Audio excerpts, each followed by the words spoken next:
one nation, under God, indivisible, with liberty and justice for all. All right, thank you, Joe.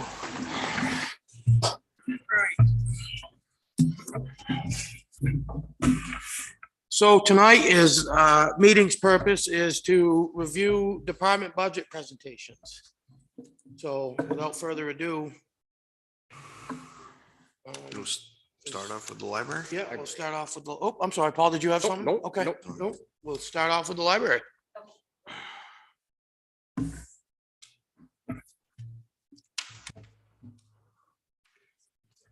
Good evening, ladies. Good evening.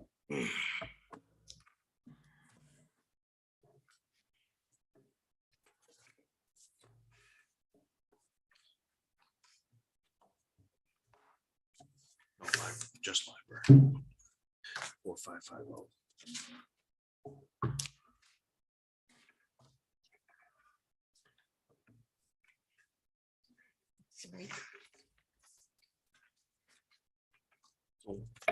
Whenever you're ready, if you want to give the board an overview of your budget. Okay. And go from there.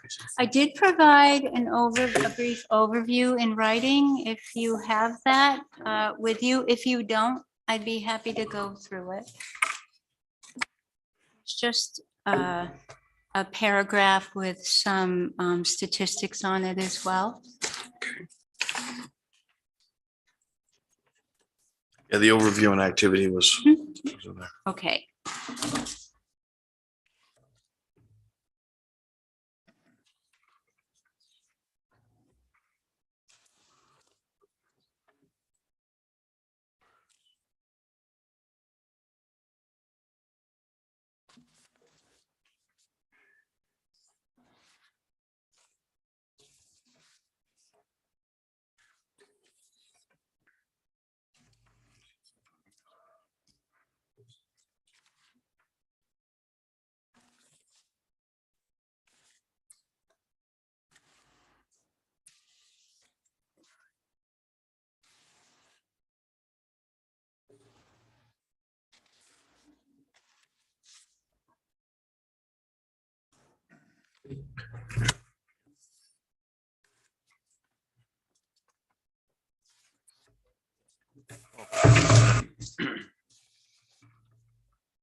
All right, ladies, you want to just give us a brief rundown of what you got? Okay, so we still have 4 line items that remain at $1, and we have 9 that have increased in response to the economic situation.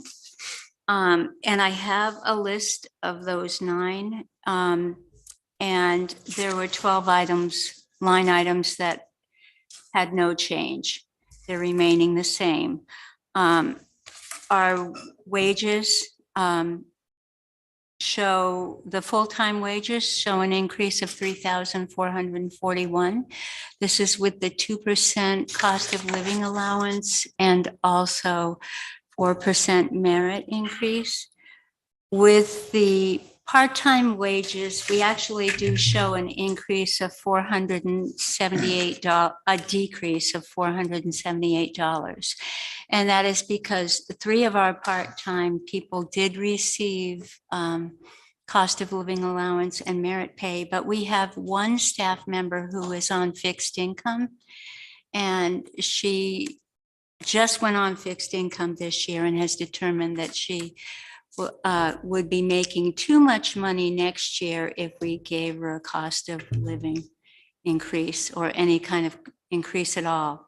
So that's why it actually went down on that line item.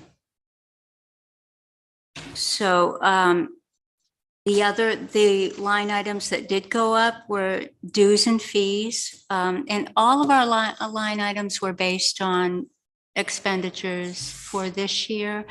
But also I tried, if I became aware of anything that was going to increase for next year, I also plugged that in to try to get the closest figure that I could.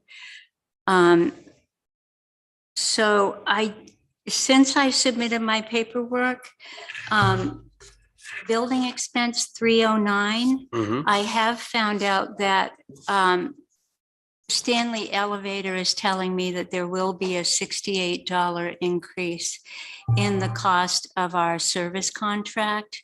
I was not aware of that at the time that I did the paperwork, so I'm not sure at this point we should add that in there. We'll just go through. Well, So, since you are there, if I may, Mr. Chairman. Yeah, absolutely. In that, the building expenses, the general maintenance and repairs is needed. Is that just you're showing 2,353? Is that a general cost of what it's been in the last year or the year before? Or is this something you just keep there as a safety? well, that is that is not necessarily what we spent this year, but when I look at the burglar alarm testing, the elevator maintenance and the service experts, the general repairs might be for light bulbs or anything else that comes up. And I did look at that, but that's just that cushion in there for whatever else might surface. Because this is the only line item that we have that actually supports building maintenance. And while we're talking about it, it also indicates that we do sometimes use our library funds, whether it be from trust funds or anything else. We've used $438 to augment this line. But most recently, we have had the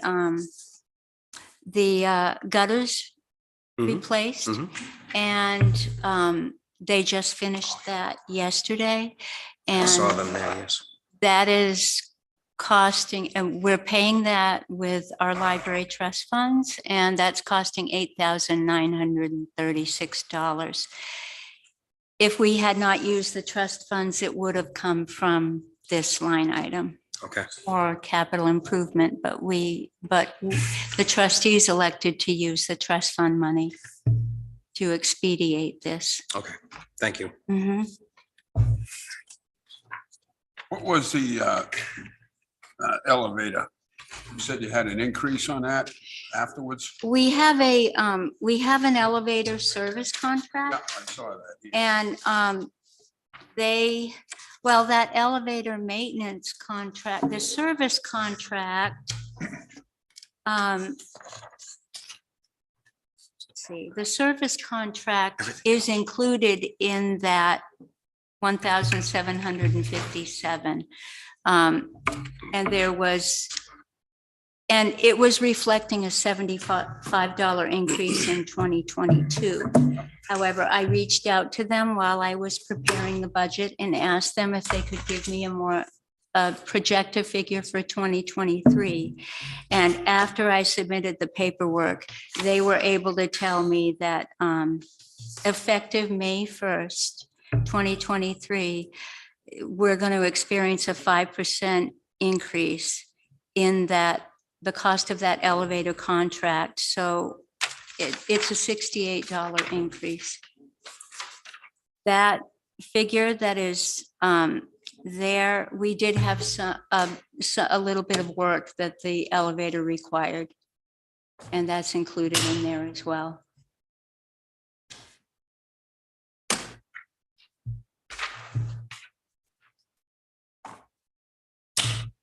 I was looking at the electric bill. Mm-hmm. You took the highest month. That's not knowing exactly how to figure that, because we all know it's doubled Who everywhere. knows? The trustees voted to just take our highest bill, which I believe was August, and it was around $800. So that's the highest. And then the next one went down. Following that, it went down a couple hundred. So the one following that was 600, but I had already submitted my paperwork. with the Well, projection. on average, though, if you take the 57% increase, the co-op said they were gonna give us, which they didn't quite give us, 57. You'll still have about an $835 electric bill on average per month. You base it out of the 12. So that's gonna bring you up to close to $9,200. So you're not far off, Oh, okay. Good, thank you. especially if you have a hotter summer next year. Days are and the rain shorter. temperatures that much. Yeah, I saw that earlier where you doubled it, so I just wanted to break it down to Mhm. 57% increase. Mhm. It's not knowing if they'll come back next year for another increase. Right now, I do know the country transformers on a short supply, and that was before the hurricane in Florida. So, the co-op had ordered, they only got half of what they ordered for the winter. Mhm. So right now, those are the short supply. So I'm gonna stay with the 100% increase, because before I did the averages, I was looking at that one overall more than anything else. I'm very happy. Yeah, that figure. It's a little higher than You what we figure it hoped, out. but that was more because of your electric.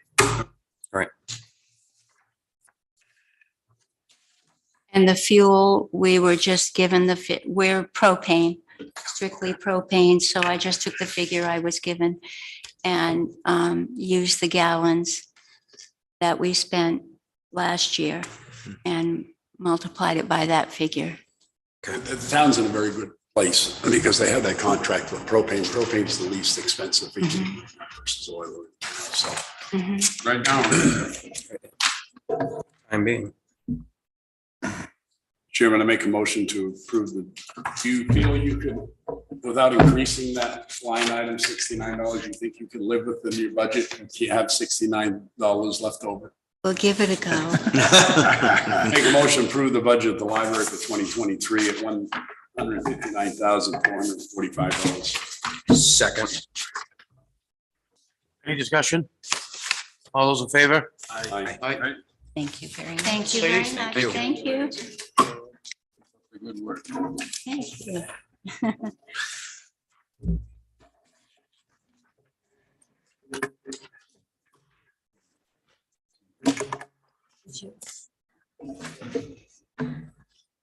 Have a good evening.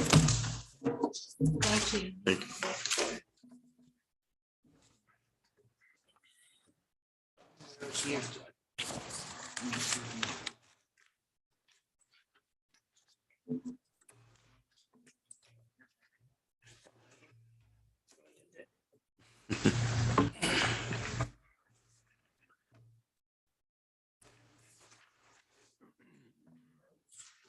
Yeah. IT, I believe is next.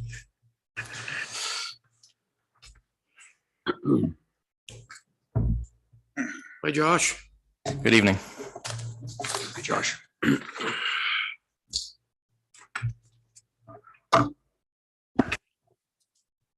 All right, if you want to go ahead and give us an overview. Sure. Yep, so there are a few increases in here. Not very many. You'll actually see some decreases in some lines as well. That's my attempt to mitigate some of the other increases that you see through some smart budget work that we've done. Feel free to ask any questions that you might have about anything. My first one, Mr. Chairman, be software town offices. So what's the increase there, Josh? $10,467 over last year. Yep, so that would be the last two items that are in the explanation of the increase / decrease section. Power DMS, and then also Adobe Cloud. So typically in the past, what we've done with Adobe is we've bought the software outright. Now everything's moving to a subscription model so that you have to buy software and it's a recurring fee every year to utilize the software. Unfortunately, just everything is moving in that direction. Myself personally, I try to mitigate that as much as possible by continuing to buy software outright, but with Adobe, we're just moving in that direction. So, and so are they. So it's kind of a forced thing there. In terms of Power DMS, that's something that we discussed at, I believe it was not the last meeting, but the meeting before that one. And that's for the town-wide document management system, continually paying for that and keeping ourselves in contract with that. Only one I had was security. security. Yep. That was at 8,400. I read your justification. I still just want to hear from you verbally. Sure. So similar to Adobe, in that Sophos, our antivirus and email security provider, well, they provide software. They don't actually do the work of keeping us secure, but they give us the tools for us to do so ourselves. Basically, their software moved from a perpetual license system to a subscription license system. So that, and they actually just did that. They ended that type of software modeling in September of this year. So it was a forced push towards the subscription base again. And that's something that we just have to start budgeting for. Kept us on the perpetual model for as long as possible. Can you shop around for other actual other places to get into at a lower rate, or being that this is like $7,800 for the different services of the security? Have you shopped around with other companies? And Yeah, definitely. I can tell you that most of the good companies are all pushing in this direction, or if they're not already there, like Bitdefender and some other like top-notch cybersecurity companies. So I think I'll most likely find the same kind of scenario where they're pushing you to do the subscription-based model, but they could be cheaper. So definitely, you know, in future years can. something worth looking into. Yeah, absolutely. Although I can tell you, we've had great success with Sophos, almost zero security issues. They make a great Well, product. that speaks volumes in itself. Absolutely.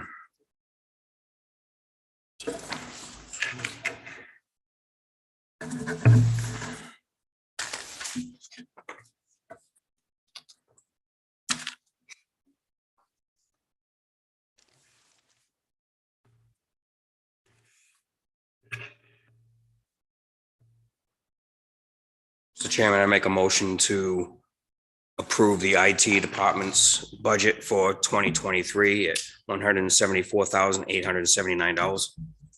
I'll second that. Any discussion? All those in favor? Aye. Thank you, John. Thank you. Appreciate it.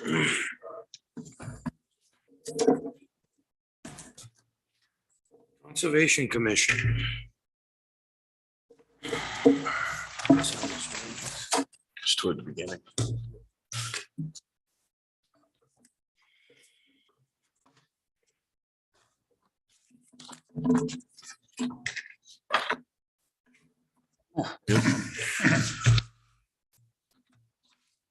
Hi, members of the board. Gene Young had submitted this budget in preparation. As you can see, looking at the bottom line, then he went through the lines. There's a slight increase in part-time wages. That's to compensate for the rate change.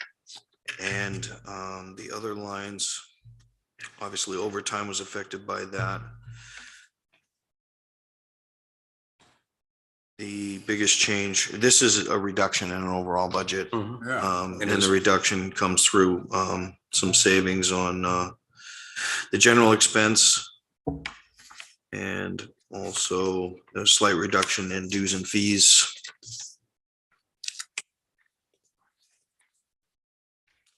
And also local conservation org support.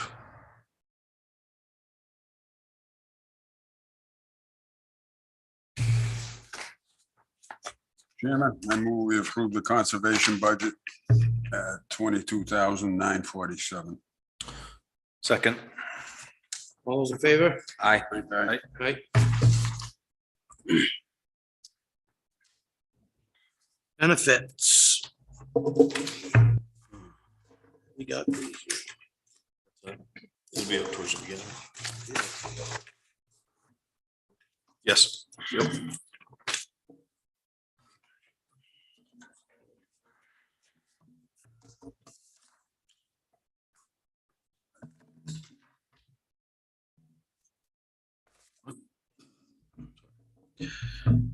The So looking at over the benefits, we did get our health insurance rates in.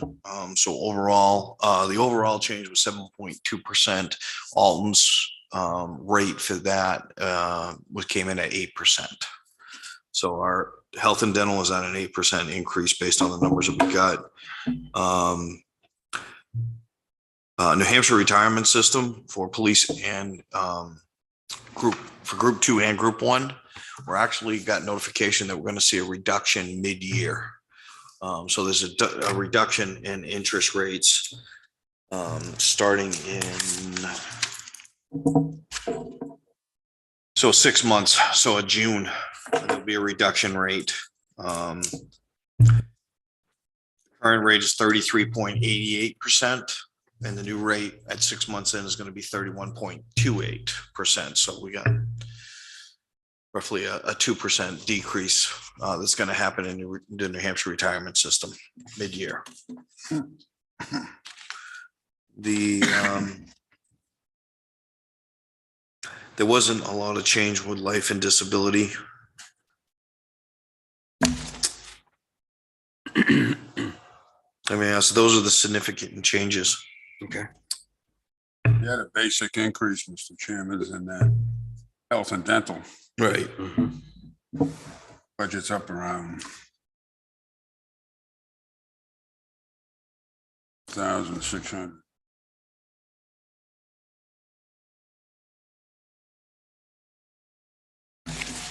So that's also supporting, just keep in mind, which not to mitigate it at all, but that also accounts for the new positions that have already been approved, added into the budget. So when those new positions come on, we have new health insurance plans that we have to budget for. So there's an increase there, plus the percentage increase, but overall to compensate for all of that, could have been a lot worse, I guess.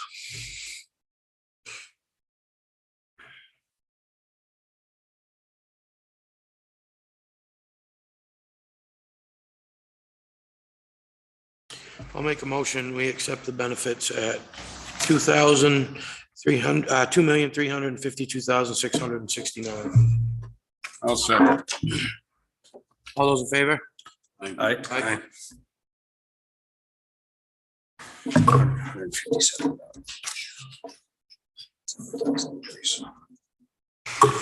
Administration.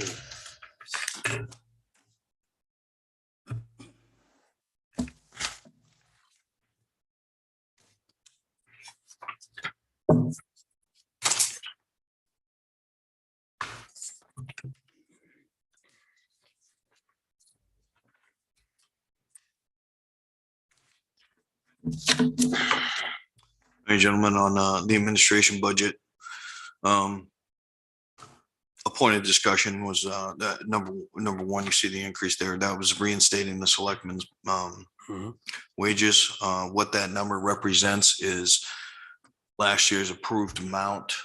Okay. With the Was none 2% cost of living. What's that? there wasn't anything. There wasn't any last. It was budgeted last year, just, they took it out. I'm sorry. We took it out last year, but that was based on the last numbers that were approved. That were approved before that. Yes. Apologize. Find it strange to go with as we put this back in the budget, go with the 2% increase. With the COLA? Yeah. I mean, added that in because of basically those numbers were presented for 2022, but those numbers actually came from 21. Because 22, we never got approved and there was no increase. So, it's definitely at the selectmen's will as to how you want to proceed with that. I got no problem. Yeah.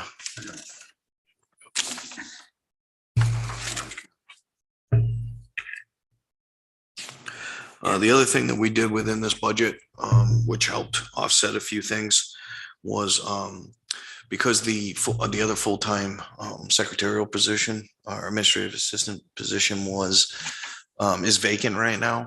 We went ahead and we put that based on conversations within the office and the administration staff. We put that position back to a part-time position. Just to collaborate a little bit more with the resources that we have We felt that it was justifiable that position had always been part-time in the past. They were both part-time. And then when they were made full-time, both at the same time, I don't think it was really taken into consideration that other full-time position of the executive assistant, how much work that would absorb. So we thought it was prudent to make that swap back to part-time. Okay. And that's why you see an increase in part-time wages too. That's based on a 32-hour wage, 32-hour week. Mhm. Can you go over a little bit on the benefit buyout?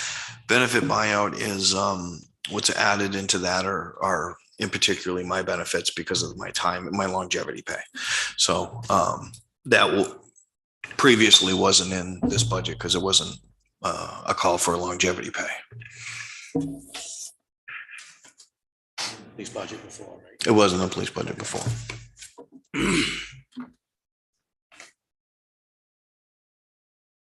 See, I've always had an issue with that benefit buyout.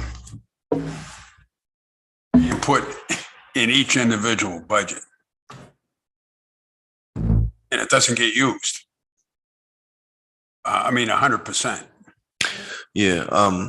What they've typically been doing is budgeting. Most department heads have budgeted roughly 3 days per employee, because if they choose, and again, it may not be used if they utilize all their use time, which I know a lot of department heads, if they can, they encourage the employees to utilize their earned time and not sell it back. But the only other option for that is to be able to carry over everything. Yeah. And carry over all the vacation time over 80 hours, but then you get large accumulations. And then it hits us on the other end when people retire or move on after many years. We end up with some really big buyout. $100,000 check. Yeah, we've cut some pretty big checks as it is. So it's sort of sometimes it's a necessary evil when it comes to that. We do have the benefit, the CRF for benefit buyout for big retirement, for retirements and things like that. That's that we don't use this line for that. We use the CRF that we put money in for payouts at retirement. This is just for reoccurring expenses and stuff like that. Yeah. You're roughly at about 12% increase in your budget. Yes. 10, yeah, well, yeah, 10.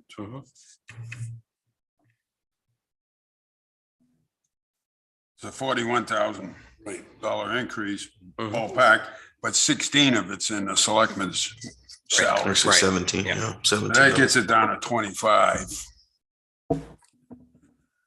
Ballpark. And I will tell you, if the board wishes, in those conversations about that other position inside the administration office, if you'd like to offset it to bring it back down to close to level funded, we've talked about continuing the way that we are staffing wise up here, and sharing the assistant between finance and the administration office. And the two department the department heads and the executive assistant feel comfortable moving forward with that and seeing how that goes. So if you'd like to cut out that 32-hour part-time line. See that just in case somebody left or somebody got sick, that one, 2 of them in there. Oh, yes. Yeah, they can make you really short-handed. Yeah, there is a risk in there, and it was just an idea to put out there if we want to mitigate things a little bit further. And Selectmen give up this out. okay, Myself. I mean, I have no problem with eliminating the salary for the selectmen again this year.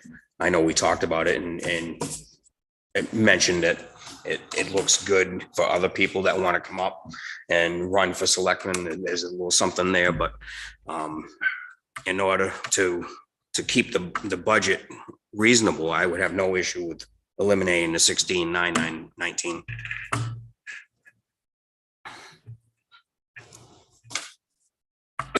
I think we discussed that, We did. and I thought we were kind of unanimous about putting that back in. We did, and I'm just kind of discussing it again, that's all. You know, personally, I'm not looking at it for myself, Mhm. you know. But I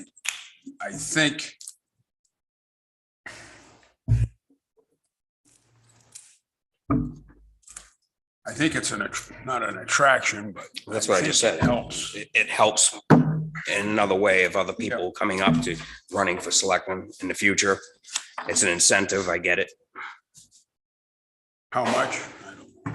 Well, myself personally, I never looked at it as an incentive. Like I said, I don't think I was unanimous on that, Bob. I don't think I was in agreement on that, but that's fine. All said, department is try to keep the budgets down. This one's up 10%. Be one way of curbing it a little bit, but yet not having the employees up on town, up on the floor here, shorthand in case somebody went out sick for a long time, long term. 2 weeks, somebody went out in 2 weeks, and these two people up here really, at one office trying to handle all besides the combination. So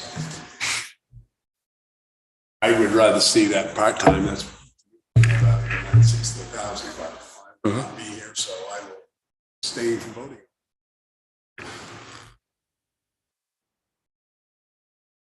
I mean, I brought it up too for that reason. I don't know, it's up to you guys. I'm fine with it either way. If we want to. It's not that. That's not gonna put me in the poorhouse if I don't get that, so. Yeah. I don't.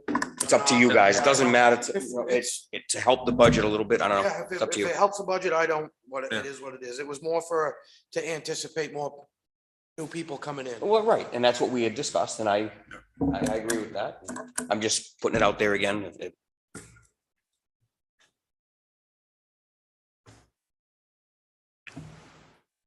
So what do we wanna do? Cut Just- the 16,900 out? Just throwing this out on the table Hmm? for consideration. The other thing you could do, if you wanted to split the difference, Mhm. you could leave the stipend in and just take 6 to 17,000 out of the 29. And that still leaves a cushion in the part-time hours, but doesn't eliminate the stipend completely. Like I said, just throwing it out on the table is just some other angle to think about Mhm. if you wanna. I suppose that would work too. So if we cut that part-time budget down to, we'll say 20,000. That would still leave us, instead of doing 32, maybe we do 20 hours a week. Or 32, 32 partly through the year, but at least we have extra coverage, like Selectman Wentworth said, in case we get shorthanded, somebody's Right, sick. That something's could up. happen. Yeah, that's fine. If that's appealing to any of the others. So that would be drop the part-time down to, 20,000. 20,000. So that's, does that sound all right to everybody, or do you guys wanna? Yeah, I'll that's fine. make that motion, Mr. Chairman. That's fine. We gotta make a motion for each line that we change. I don't know if you change it, you can do one Just motion take for the bottom line if you want to.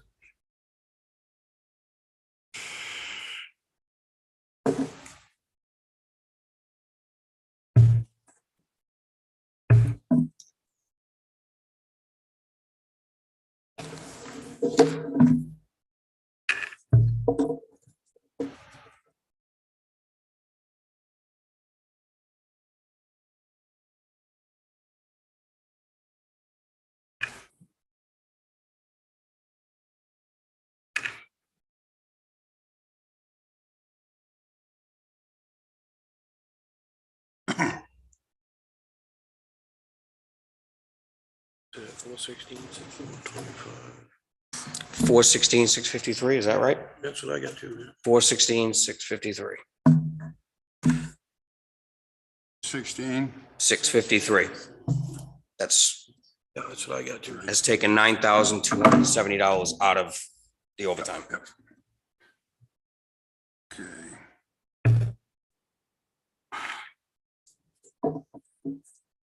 Does that work for everybody? Yeah.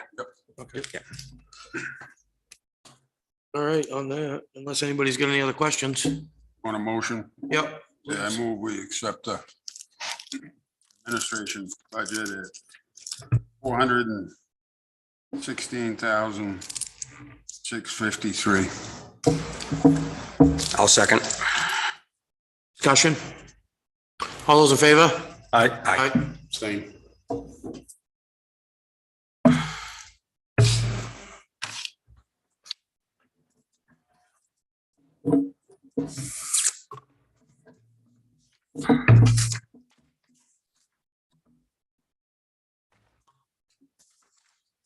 Fair department.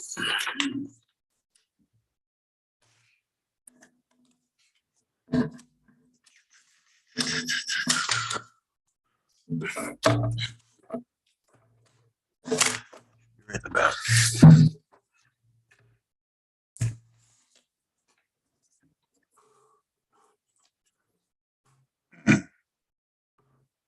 Okay, you'll see in the welfare budget, a significant decrease. Part of that was, the Heike fund expenditure. If we look at the past year expenditures, it really didn't justify holding it at 26,000. So we went down to 5,000 on that. The general assistance, is that what we pay all the heating, fuel and all that stuff? That's some of it, and then some of it comes from the Heike fund expenditure. But the Heike fund can only be used, I think, correct me if I'm wrong, it says there's only seniors. That one's specified as seniors. Now, just us sitting here with the way the world is right now, does anybody think that last year they used $50,000? And with what we're in right now, we're gonna only, Seems low. seems a lot low. I wanted to talk about that a little bit too. Seems low. Contacting Alton Community Services, which takes bulk of the water from this town upstairs to come in the town. A lot of times, I say 75% of the times they're Sent somewhere else. first. Some reasons is they either make too much money to get welfare help, or they have too much money in the bank. So then sent over there, they pick up a lot. Their donations are down significantly. About on the campaign. I think it's low. But I also, the Heike fund, you could put that at $1 still and spend that dollar because that's in a regular. It's in a trust, yeah. Trust fund. The other thing we have a lot of elderly people. Family members in this area. They're trying to get rides back. They're seniors, so that could be used for Heike fund. Is that correct? If they get a taxi to bring them down. So the welfare system look good, right? Yeah, but Generally, we don't usually provide rides. So what do we do with the elderly? They have no family, they don't drive, they get there up to the hospital by our ambulance. So they'd have a right to call the ambulance, then have them come up, pick them up. well, usually they call the it's Carroll County caregivers, I believe, is the ones that are providing rides. Two residents end up being at Huggin stranded. Calling Mary Murray here in town to get a ride back. Well, we do, one of the nonprofits, I believe it's Carroll County, and the town contributes quite a bit, with our nonprofit votes to them as well. Really, correct me if I'm wrong, so Rick Stacy, because she primarily handles it, the clientele comes in, but more of the problem isn't funding, it's finding drivers. There's not a lot of drivers or options. But we have somebody in town now that's doing it. Yeah. But all I'm saying is I think this is very low. When you take an oil tank at 200 gallons, if you That's get what I it was filled at getting at. $4.50 a gallon, it's $1,000 now. $1,000. You're gonna have some folks right on borderline. So our welfare policy is gonna be right in that little gray area. They need the help, but they can't get it. And there's more money in CAP, but a lot of them are gonna be refused from CAP. Because of that. It's a definite concern. Well, the biggest thing that we're looking at right now is still, we're in this time right now, and we've only expended 71,94.59 out of a $50,000 budget. But it hasn't started snowing yet either. But it's also due our. But we also had January, February of this year is already But accounted it's also due for. to our Right. welfare policy too, that we're not helping out more. But if you follow our welfare guidelines, they only qualify for 100 gallons a year. That's See, but generally there's- for one Well, client. that might be a policy issue that we have to We have some readdress. policy issues in there, I think. Look at, it's like, we'll help with current rent, but we won't help with past due, is that correct? Correct. The way the policy is. So the people that are coming to help, get help for rent, Behind. they're not worried, they're worried about what's past due, because they're gonna get, but I think we allow it to what, $600? $650. $650. When's the last time you rented an apartment for $650 in town? There is no way. You're not gonna find anything. That's all I'm saying. It's a policy change that we need to look at as a board of I selectmen. agree. I know the oil companies used to come out for at least 100-gallon minimum. I don't know if they're still doing that or not. But all I'm saying is, with what winter's coming on now, we all feel the crunch if we're burning oil, 200 gallons ourselves. Oh, yes. Sit there and sticker shock buying diesel. Propane, if your volume uses, you're not feeling that crunch, especially if you're locked in. All I'm saying is, could be that we're not gonna be able to send, we'll be able to still count on the community services, but maybe not 100% like a lot of times we have been. And I know they come to us and ask us for 10,000, the 12,000 and 15,000, depending on how good of a year they have. Sometimes they lower their requests. Sometimes they come back and up their request. I'm just saying we might want to think about readjusting that and looking at our policies now this winter, Definitely. because I think you're going to have to. That's all. And that's why, and the only reason I say that is because I got my oil bill. I did too. We're all on the same page. Look at this. So take it as the folks that have a good, healthy income coming in a family, husband and wife both working to get health. But you take some of these young couples out here. Right. That are renting these new apartments in town, they have mini splits. Now, mini splits were a great idea. Okay, until we got that 57% increase. Correct. Some of them last year in March were looking at $800 bills just for that month. That was at the old rate. Now they're gonna be looking at $1,200. So you're looking at two young couples at $60,000. That's gonna bite in there, especially if they have two kids. So I'm just thinking that. I got 3 mini splits. Well, yeah. 4 kids. But between your Yeah. family, you got a nice income. Absolutely, Yeah, absolutely. I'm No, talking- but I'm saying I saw that bill, that change, that drastic change. And I'm talking about folks that are to 50,000. Yeah. They're paying Just that- starting out, just, Yeah. And they're paying that $1,500 a month rent. There isn't many rents under $1,500 in this community, especially the newer buildings that are going up. Right. So I'm just feel that down the road and with the way our welfare policy is, we might have to look at it. I agree. I think we should look at it soon. I was looking to see if that could be pushed back up to $40,000. It's definitely up to The bottom line, the bottom line. the Yeah. bottom line. Because I think you're gonna have more seniors in than you are some younger couple, but I think the younger folks need to be in too. It's definitely, obviously, if that's the way the board, feels in that direction, that's Mhm. fine. But like you did also say, I mean, if we haven't seen this yet, if we do see a big, spike to get up to that, I mean, 40,000 is going to give us about another $13,000. But we still have the right to expend that out of so any of those seniors that are coming in to offset, we can expend it out of the Heike fund without appropriating it in the operating budget. But that's however the board, obviously, however you feel.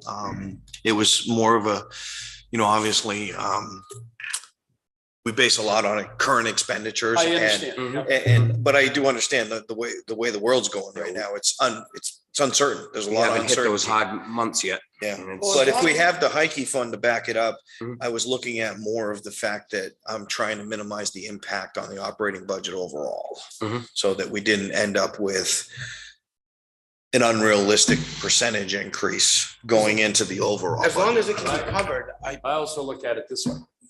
Seen increases in every budget. Mhm. One budget that might need it this year, maybe increasing it. And I sat here over the last 6 years, we haven't used it, we increased it, but it's also going back and looking at the policy, which I've done for the last 2 weeks at home. Yeah. Our policies are kind of outdated. Mhm. And that's why some people get turned away. And that's why I'm just thinking, that Heike fund, we pay for it up front, then we get reimbursed if we have to through the trust fund, if I recall. Because it still goes in its overall operating budget. We also had the East Alton Association Fund now, right? Yes.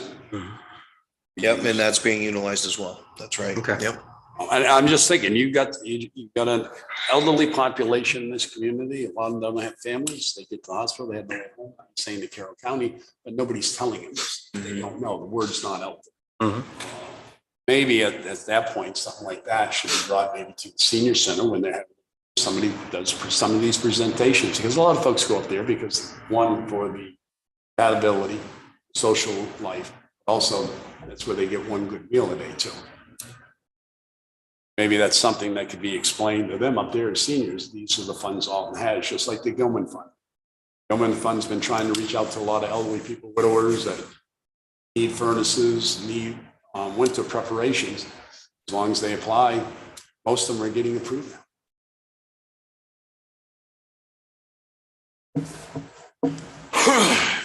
That's all I have to say, Mr. Chairman.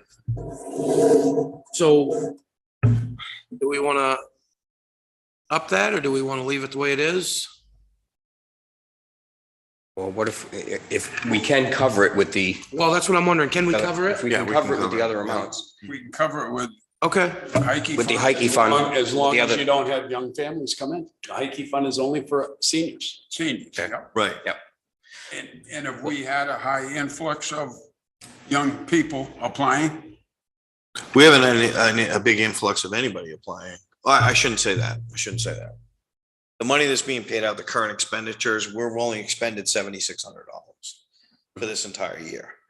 Last year before that, it was minimal as well. The trend, it was trending low. Of Mhm. course, some of these other factors didn't play in last year or the year Right. before as much as they are right now. The other reason we haven't expended is because of our policies. Right, that's what I'm saying. I don't want to say that we haven't seen a big influx of applications because I don't look at all the applications. Because they've been turned. I don't know if it's been a lot of people. I don't think, no, Stacy fields all the applications, so she's not seeing an influx of the applications right now too. so we aren't turning a lot away Haven't, We have not. because they don't qualify. I No, have she's not saying- done one she says in- no. In at least 6 months. Okay, you haven't done an application in like 6 months. That's what you're saying. Or a right? denial. Yeah, or, well, in 6 months. So we haven't so seen it. what you're saying is nobody's been in here in 6 months asking for help. And basically, if they do, one thing that deters them, if they own their home, we have to legally. That usually deters them. And that might be a Because policy welfare thing. is a loan. It's not, Correct. to the best of my knowledge, it's not a payment. It's a loan. What's that? Welfare. Welfare? No, sir. That's not a loan. That's the way I look at it. Families in need of it. It's not a loan. It is by No, sir. law. No, I disagree with you on that. Well, Has anybody ever paid back? We gave them assistance, yeah. so nobody's ever come back, And it's usually the understanding that we could possibly require. but that. not that you do. No. And our policies that we have go according to state policy. PRSA. And it is different when you have a home ownership involved versus the rental and the fuel assistance and things like that. A lot of your landlords now have gone to individual. That's why. Pull out the boilers, they put in these mini splits and they put the onus now on the renters. Yeah. Besides the It's on you now. $1,500 a month rent, they're getting charged for mini splits now because they don't want to put propane heaters or putting propane in, putting individual units into the apartments. So that, and then the gas companies come out and put meters in the single unit. So the cost is now being borne on just the tenant now, basically not much on the landlord. Because of the energy crunch that we're in. Well, and it's changing too, because the apartment that you rented over here in the same building at the same time 10 years ago that you were paying $850 for, that hasn't been changed, and they now want $1,850 for. And it's the same apartment that you rented for $850 yeah. 10 There's years some ago. landlords that have gone over that $1,000. Some have not. Mhm. But your newer apartments that are coming online are, Yeah, they're responsible for just about everything except for water because they're on a well. But heat, rent, and lights, they're responsible for. Based on the information that we just got from Stacy, there hasn't been an influx in the last 6 months. There hasn't been a lot of people turned away or right. anything like that. Based on that information and the extra funds that we can tap into if we need to, I make a motion that we approve the budget as presented for $27,483 for 2023.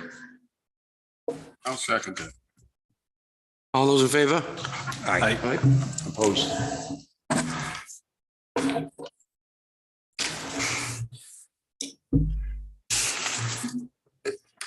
It's the wet part. I'm here to discuss the energy costs. Yeah.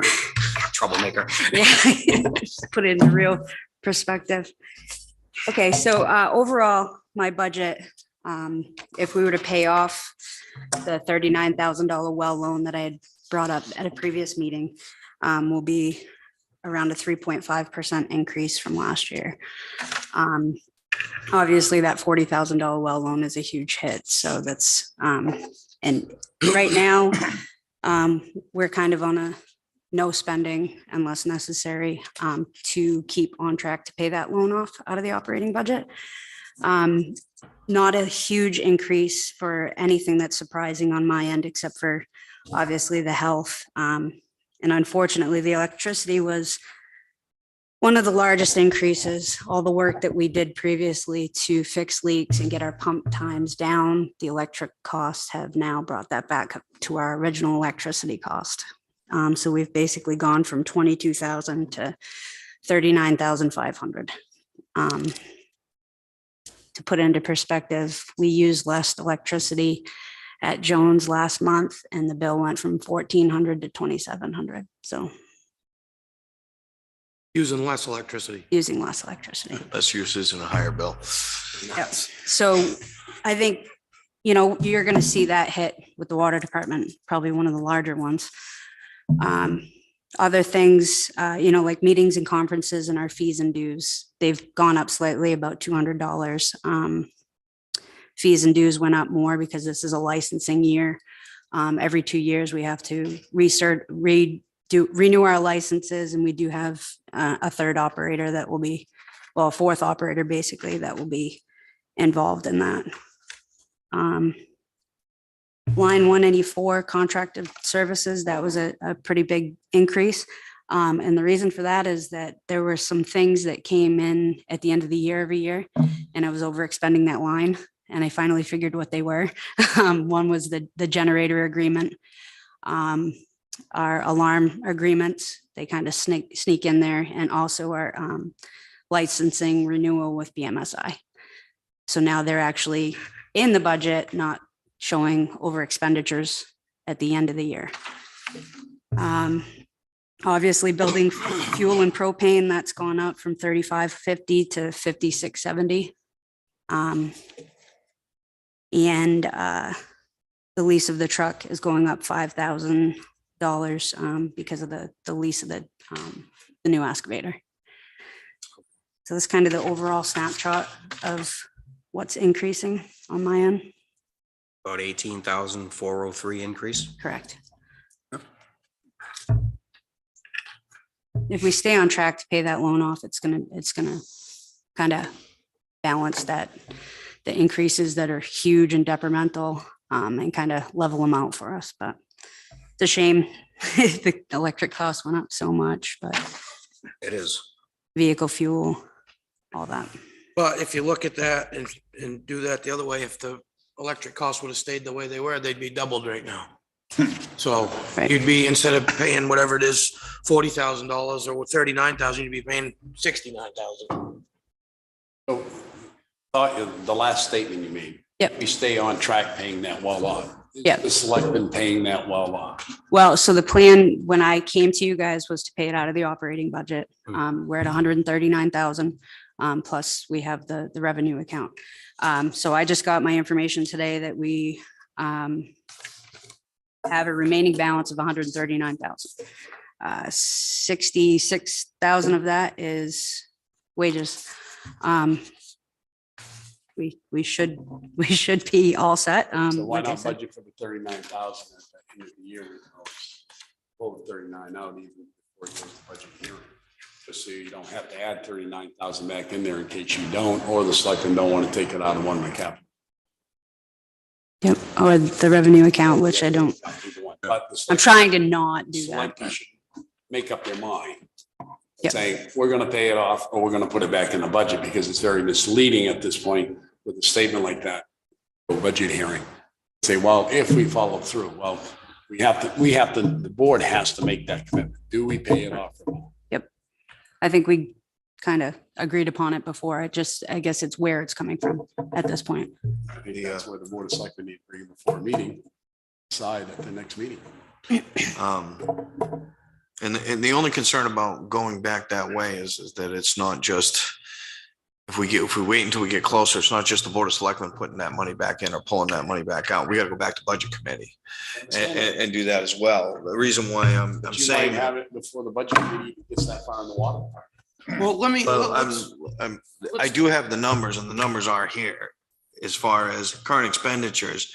The water department is up a little over almost 3.5% from where they normally would be. Their total percentage left is 26.75. At 40 weeks, we should be at 23.2. So the money's there. And I guess in looking at there's always what ifs in any percentage, but right now the numbers, she has enough money to cover all the expenses that are needed to expense as long as something unforeseen and not accounted for doesn't pop up. now I could be wrong in saying this, but don't we still have like $300,000 in ARPA money? Oh, yeah. ARPA money was designed for water and sewer infrastructure. That's what it was, that's what it was there for. I mean, yeah, they've changed it now so you can use it for Right. other things, but if we've got a $39,000 well, why don't we just pay that without using taxpayers' money? We have money that was given to us by the government. Why don't we pay the well off with the ARPA money? And I guess the theory behind it is the money is already budgeted here for that payment. It's a line item in there. This is a long-term expense that we've committed to, but the ability to pay that off with the current funding that is here is very strong. Like I said, other than an unforeseen thing, and if it's outright with the board, we can always back that up If with a our water main broke or anything, you have a water main expense Exactly. Yep. reserve anyway. Correct. The capital Right? reserve. Plus Yep. you still have the revenue. Correct. So all I'm saying is, feel the money's there, let's get it done, let's get it paid off. Okay. But you have, your salaries still would be covered through the rest of the year, correct? What you're Correct. estimating right now. Yep. So if you have a water main break somewhere, you still have an account you could pull from if you Sure. had to. Yeah. All you had to do is get the selectman and say, I need $30,000 from that water main reserve, Mhm. Right. right? Yep. Yep. Or again, you have the opera money. Right? Yes. Yeah, Yes, that is what I there. was. What is the amount that's Second in there one now? in, right? Or We you got the getting- second one. We still have money left over from the first one. How much is that? Do you know? The second one was 276,000. So roughly Just shy of 280,000, and we had 44.6 left in it from the last one, so. Yeah, no, we definitely have all that backup and it's available. Now that ARPA money though, doesn't that have to be spent by like 2024? No, not the second one. The second one The doesn't? second one. no, I the just second want to one. see Courtney have to go to a budget committee meeting. Present that with people in the audience hear that and go before the budget. Well, what if, what do you mean, what if? Yeah. For So, sure. no, it's a good conversation, because then we know we have a plan, the board has a plan. Yeah. Okay. No matter what, we'll get it paid No off. matter what, it'll get paid. Yep. Yeah, we'll make the commitment, yeah. Pay it off. Makes sense. So what you can do if you want, and if I'm hearing this right, go ahead and submit, and we'll make that payment now and not Yep. drag it out. I till- just need to Get it get done. a payoff date. There's no penalty for paying off early. I just need to give them a payoff date Mhm. for them to write the note on for the final payment, and then we'll be good. DS has already been contacted about that. Oh, we'll get that done. Okay. Get that paid off. Yep. It was the only thing that I could figure that could keep that flatline budget without having a huge Mhm. spike. No, you would have been all right, but we went out and got another position hired in. So that's what drove up your costs right there. Right. That and your health benefits, because you had to add in for another.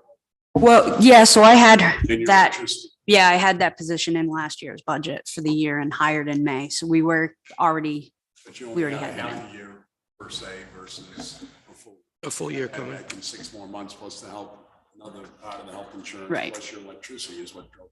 yeah. The only question I had, Mr. Chairman, was on reservoir expense. Are we So, looking into that reservoir at all? Have you done anything there? yeah, I mean, we've done, trimming. I'm Fence talking repair. about the tank itself. Yeah, so we've tangled with that a lot. So we did not rank high enough for the state revolving loan, our system for $4 million for water main replacement for Main Street and all the services, plus the tank replacement did not rank high enough.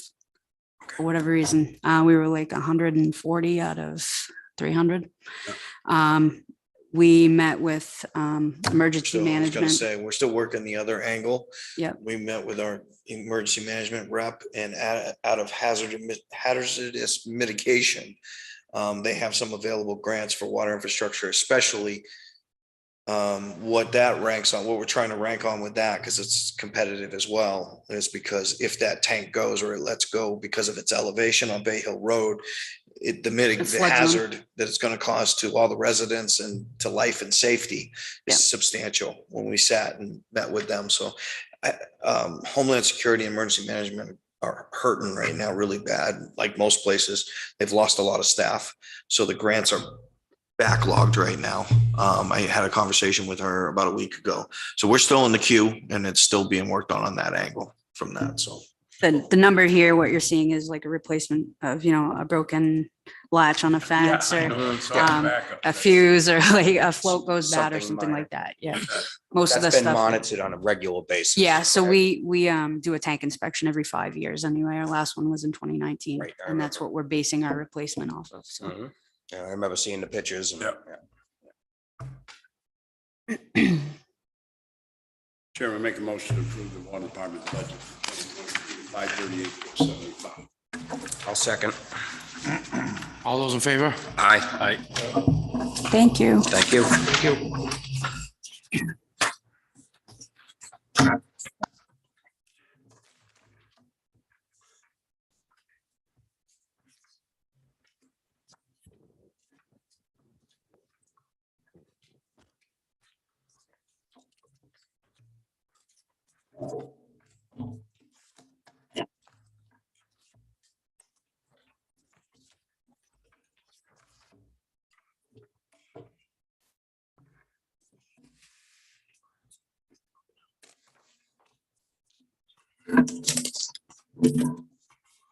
they're going to give you they'll give you an approved stamp next for Monday. Yeah.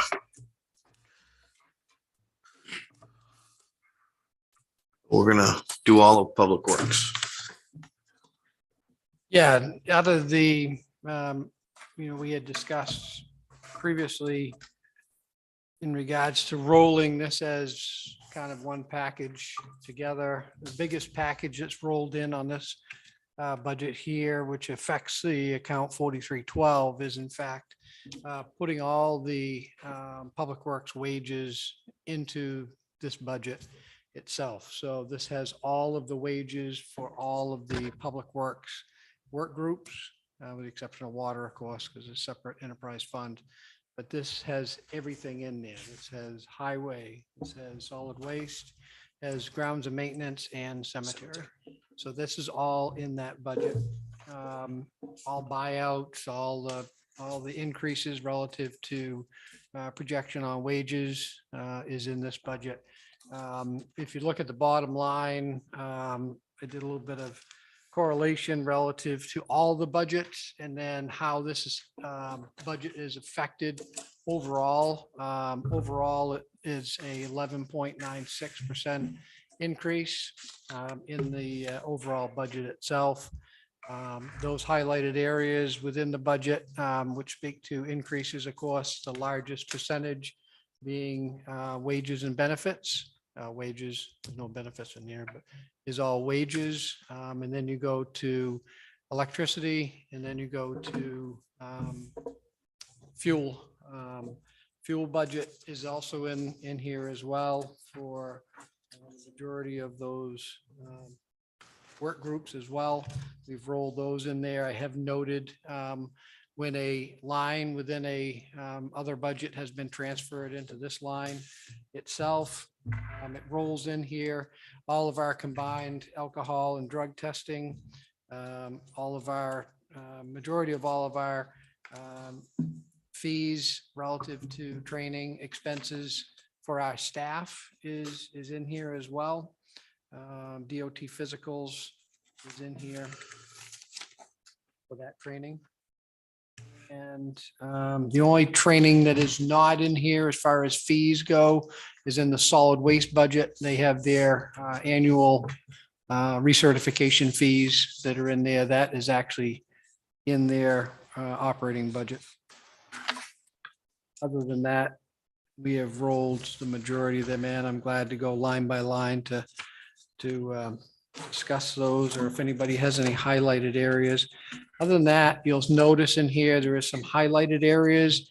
When I met with the town administrator, he and I discussed these areas. These were requests that were made within the budget, and we have looked at the overall current budget status and believe that these items can be purchased out of current funds, which are available in the 2022 budget. So they would not need to be requested in the 2023 budget to help control some of those costs that we actually have in the budget. So those are not included. I've left them in there just so to be transparent with the board, that if in fact you see something, you go, wait a minute, that wasn't in the budget, that you're aware that these were items that needed to be replaced, but they do not render to the level of CIP equipment expenses and would be covered in the operating budget itself. Yep. Going through your overtime. Yep. Notice that the solid waste director does not have overtime budget for him. I also noticed that the water department does not pay the superintendent overtime, but yet the foreman, who's the manager, head of a department, $74,000, you have them down to $10,000 in overtime. Created that position, did you not think of making that a salary position? It was not slated to be a salary position. 74, you know, should be. No. I do. I have to disagree. Position at 74. Your other department heads which require more responsibility to, such as water superintendent, doesn't get it. Solid waste director. Sometimes he has to work overtime. It's not either fair to the other two or not. That position should be a salary position at $74,000 a year. It's a management position, so. No, I would argue that it's not there is no doubt, it's a management, first line supervisor position. The other positions such as solid waste director, in that situation, is there times in which he is called upon that, he has to work additional hours, potentially in order to make the facility run up there, but he also has the ability to take that time off. And he has been doing so, and we're able to backfill that because of the other positions that are available in order for him to do that for that position. The largest reason for overtime for that position is for a couple different reasons. And the main reason is for winter maintenance operations. So in order to manage winter operations, and also be able to run day-to-day operations, it's critical for that position to be on the ground, boots to the ground, and it's a working position versus it just being able to say, hey, listen, I'm checking out for the day. You guys are on your own. See you later, type of thing. Now we don't currently have a heavy equipment operator too. That individual has retired. We will be looking to promote, hopefully within the organization, to bring somebody into a position there that will become more of a team leader type position, which can help take some of that load on day to day. So they become a crew boss. We divide the crews up generally more so in the summer months, but even year round now. So we have work groups that work depending on our staffing. So they do take some of that ability to do day-to-day tasks in the field. But the highway manager, I mean, once again, he does barter his, I call it barter his time, especially if he can do it within a pay period. For an example, this week, I needed somebody to be clerking the job of the paving that was occurring on Roberts Cove. They chose to work on a holiday, and he came in and clerked that during the day. He was able to take another day off during the week this week, and I was able to afford him that time to be able to do that, and he does do that. So there's not an abuse of that ends up happening. So. But I'm old school when it comes to management position. It's just that highest salary. It's usually salary position, and you do the job until it gets done. 70 hours, 80 hours, or just 40 hours. I just feel that should be a salary. We'll agree to disagree. Yeah, and I mean, and it really goes back to the winter maintenance operations, is that when you ask somebody to put in all that extra time. We ran into this, for an example, in a small town when I was town administrator in New Durham, was that we attempted to do that, and it had been that way as a salaried position for that job. The problem was because there was nobody to babysit winter. It was requiring us to and we couldn't backfill by him being absent. That's another feature. And for that being said, and I know this from what I do, is when you take a salary position, you take it as a 40-hour position, or some places say, okay, we're going to pay you for 50 hours a week on your salary. That's what we're going to pay you for, 40 hours or 10 hour.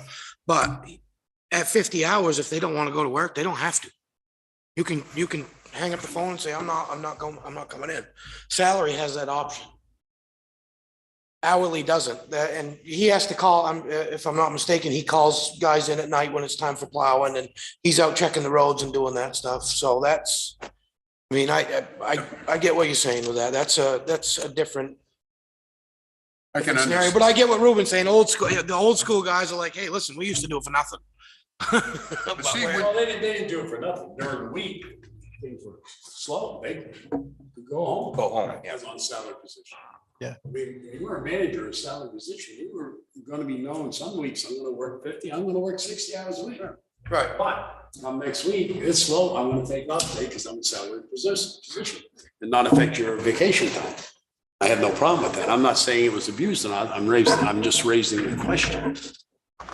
No, I mean, I certainly understand what I found in the way that the structure has been laid out by having a more of a administrative operations team, as far as having a public works director and then an assistant public works director, as far as being able to handle the more management end of things, personnel issues that may develop, internal investigations that occur. Those types of things are handled by that management team. And basically the highway foreman / manager basically bounces that ball and passes that up through the management team to manage that portion of it. We then back him up so that if in fact he does need to take the necessary time off or vacation, we do, try to, I always work with him to try to make sure that coverage is there, as well as Courtney has been there as well to help back me up and the other departments as well. So I think now with it coming under, especially now we've moved grounds and maintenance into the highway side of things as well. There's a lot more of the day-to-day task assignment that ends up happening. And then somebody who actually needs to do regular checks and balances, as we call it, in the field. So I think that the position is, and we monitor it and manage it, should be left as an hourly position. And that's how I budgeted it. I did just want to point out one thing, when we were talking about all the wage lines and everything, and then one of the things to make sure the board was taking into consideration too, is that it's not only the wage increase for this year, but all the reclassifications we did over the course of this year, that wasn't budgeted for last year. So that's accumulated too. Yeah. So that's added into that figure as well. So it's absorbing all of that as well. Right. So that's part of it as well. Plus you and the board did approve, I believe it was in the 2022 budget, at least one out of this work group here, at least one full-time position that was added in there, which was through the cemetery department. Yes. So even though that person, as we all know, with the cemetery department, they work a percentage of their time in the cemetery and then go to grounds and maintenance, of course, in the off season. So that position is in fact in here as well. So that is a full year of funding for that position. Well, the question I had for you, Scott, was. Yep. Dust control. Yes. Voted by half. The person ends at the end of it. Gravel road, when they go miles an hour and you get a whole bag full of dust, is the price going down on calcium or are you just gonna do less? No, we don't buy calcium. We buy bulk magnesium chloride. We usually end up treating the roads. Either if somebody calls and alerts us to, be in a heavy dust condition, and or when it's graded seasonally, 2 to 3 times a year. At least twice a year, we've been applying the magnesium. In some roads, it's actually held very well and been able to hold that. Some of the other areas which are direct sunlight and exposed, which I could see up on your road there, we end up having it going across the swamp. Yeah, where it would be open to sunlight, you probably get an influx of that. Basically, if people call, then it certainly alerts us to that. To be honest with you, I have an opinion, once again, that we generally do not treat. I mean, if I drive the road and I have a dust cloud behind me, I take a note of that. Some people live on a dirt road and a gravel road and understand that that's a condition which may be there and it comes and goes depending on what the weather is. But certainly if somebody calls and the complaint is certainly warranted, we're able to, at least we have the equipment and the liquid on hand that we're able to do that. So by keeping up with it regularly, we find that we've been able to maintain it and operate it pretty well. It is a considerable reduction because of the system that we've gone to now, and we're buying it at state bid, which is at a lot lower price. Now, are you applying it yourself or are you still hiring it out? No, we apply it ourselves. So we have it all set up with a tank system. And so we transfer our de-icing liquid and switch over to dust control. And now we'll do fall grading. We'll wrap up any dust control that ends up happening towards the last part of this event. It actually helps bind everything back up. So we'll be ready to go for winter on that side of it. And then we'll switch over to de-icing liquid, which will be purchased sometime in November. Just to recap, if I may, just to recap on the whole operating budget as a whole for the Public Works Department, you're encompassing the cemetery and grounds and maintenance. That's including with the highway department. And the increase is 11.9% in that vicinity. The increase of $560,232 is what I came up with. Looking at this, and that's everything combined. The Is that correct? increase is actually, just 1 second.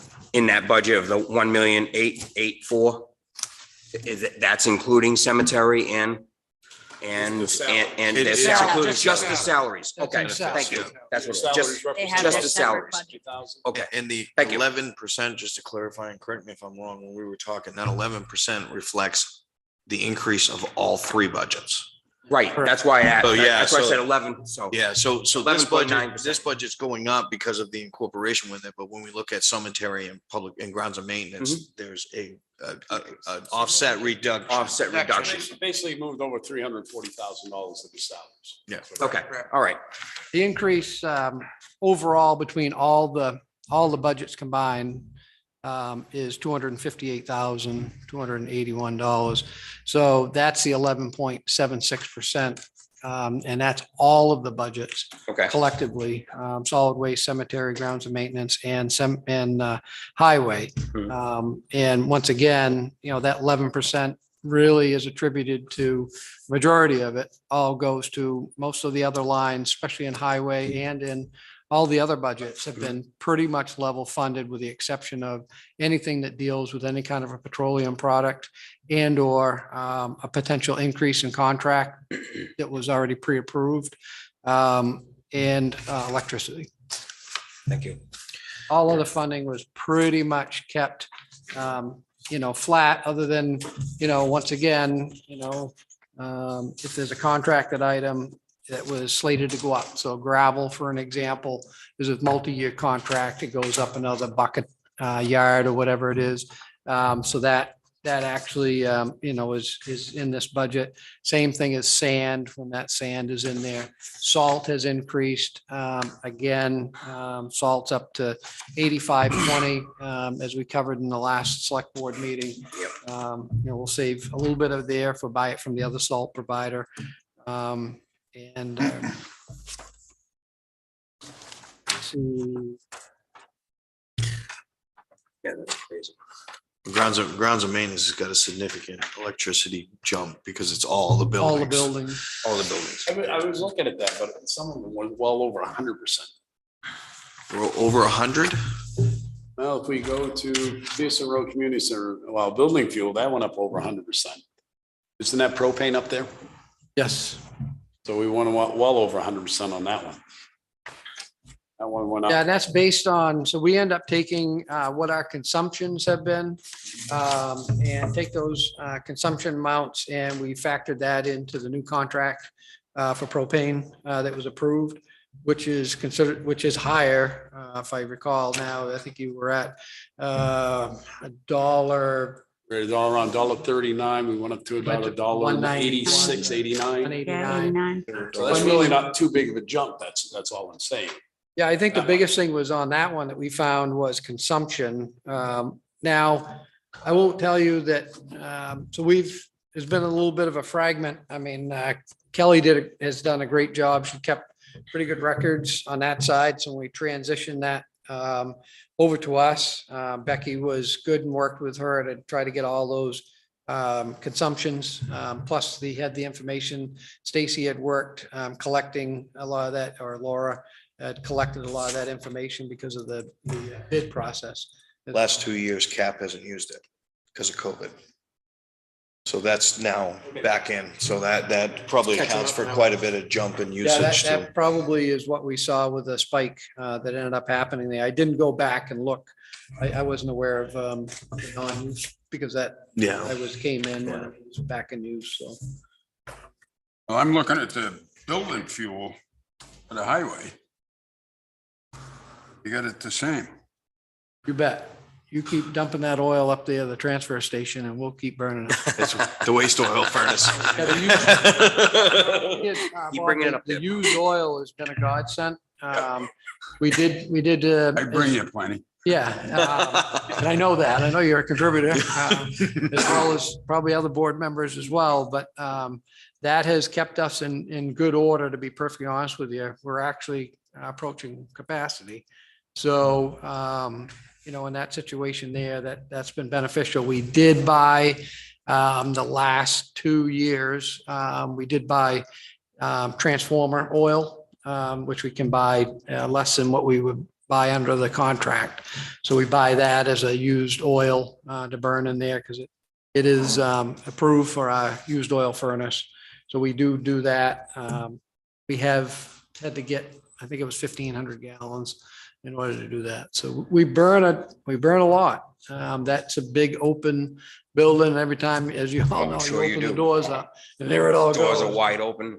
And it's a busy facility between the mechanics and what happens in the wintertime. Good. Yes, we were able to hold the line on that. That way. We're a little bit nervous. We talked with the mechanic, head mechanic, who's done a great job at managing the vehicle repair side of things. I can't say enough about him and how he's done that and worked to keep costs under control. We'd be in trouble if we didn't have somebody that was working to do that. And as far as tires, as you know, there's been an increased cost in those costs that are there, but he feels it would, we're trying to manage those and we've got all the departments in there. So he does a great job at juggling and he gets every ounce of tread out of those tires. So I give him credit. There's a labor involved in that, but once again, it works out well for us. Good. You will see, for an example, on the line painting there, this initial year going into it, I am looking to increase some of the yellow line, which will be shifted over before we spent most of our money on the actual parking spots. But where we'll buy our own line painter and do our own in-house line painting, we'll just have paint cost involved in that, and we'll be able to schedule it a little bit better for ourselves, and hopefully it'll look better. Yeah. Got another question for you. I know where this one's coming. Well, which budget are we working on right now? Are we still on with the, We'll work on any one you want to talk about. what I want to ask you, grounds and maintenance. Yep. My pet peeve. Yeah, which one you want to New go? equipment. There's an increase in there. I can see where your increase is. You have another billy goat. You weren't here when it was first bought. Will you make sure it doesn't sit outside all winter on the back of the trailer? You bet. Because there's nothing more I hate than seeing new equipment, especially a gas engine with no protection, sitting there having rain, snow and sleet go into it. And then the next year after we bought it, they said, oh, we got to go work on it because it's all rusted up. And you know that. I owned one for 12 years. It's 60 places in the fall and in the spring with it. It lasted 10 years. I don't think we got our full use out of this. Yeah, so what we're actually doing right now, we've got the old one going, that's set outside. Doesn't sit outside anymore. And we're actually, like right now, we're using it on a daily basis, because we're doing fall grading. So that's actually being utilized instead of as a suction unit, it's being used as a blower on the back end of a truck. So right now it's been today they used it, I believe, all day long, cleaning out some of the paved in catch basins, as well as getting some stuff off the curb lines, like on some of the paved roads, and then getting gravel roads prepped. I think he graded today up on Stockbridge Corner Road. So they worked up there to get that all blown off. So one of those units will be operating as that. The other unit, we hope to have mounted up on the front of a truck, and then be able to go out and be able to suck up all the leaves and all the spring cleanup stuff, and then heave it right into the truck, into the actual chip box setup, leaf box. It'll be actually on a truck that way. The other part is we're moving the container from grounds and maintenance. That'll go to the highway garage up there. We hope to be able to do another span in between two of the structures up back, at least for temporary shelter housing, looking towards another clear span, smaller type of dome. We use the Loon Cove culvert on one, so we're going to use hopefully a clear span. They make them actually to sit right on top of those containers and strap it down and be able to put some stuff in undercover that way, because we just don't have enough garage space. No, that's instant, right? I understand that. I just, when you invest money, whether it's 7,000. I agree 3,000, 100%. You see it sitting outside all winter long, just kind of irks you a little bit. First thing we did with that excavator yesterday was slam it in the garage, just so you know. And they made sure it fit. And it fit with a tractor, so. But that's enclosed, it has housing on it. Yeah. everything Keeps the else. wind All I'm off it. saying is, this is, people look at it and say, well, it's only $5,000 piece of equipment, but it saves a lot of time and a lot of back work. Oh, yeah. So we had to Certainly spend does. some time getting it, in good shape so it run all the time. Good. Now, one pull and she's. So I take it the Takes the increase crap is out of my over. hand rake. Yeah. I think it is the increase that's saying like electric, town hall, is close to That's almost 100% increase. So, you mentioned earlier, and I just wanted to kind of readdress that, because you were talking about a 57% increase. Hampshire So- Electric Health was 57. So the email we got from them is 71%. That's Is where that I, coming? But the one that increased so far has only been 57. The one that they told us to plan on when they came out with the rates, the co-op themselves was So 71%. when are they hitting? They've already hit with it. We've already seen the first. Nobody has bill. seen that increase yet.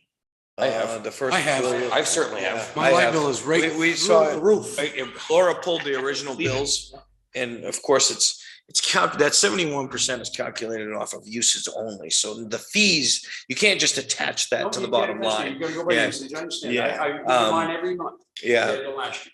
So Laura had pulled these and gone through every building and attributing it to look at those numbers.